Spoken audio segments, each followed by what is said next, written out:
আমি একদিন মরে যাব, আমারে কবরে যাইতে হবে। কবর থেকে একদিন আমাকে হাসরের ময়দানে বিচারের জন্য দাঁড় করানো হবে।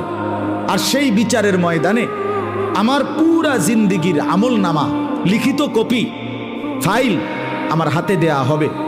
সেই আমল নামা নিয়ে আমাকে দুইটা কাজ করতে হবে।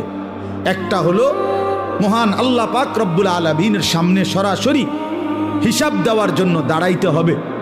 আরেকটা হলো মিজানের পাল্লায় ওজনের জন্য আমার আমল নামা দিতে হবে। এরপরে আমাকে ফুলসেরাত পার হইতে হবে। এরপরে আমাকে অনন্তকালের চূড়ান্ত গন্তব্য জান্নাত কিংবা জাহান্নামে পৌঁছতে হবে।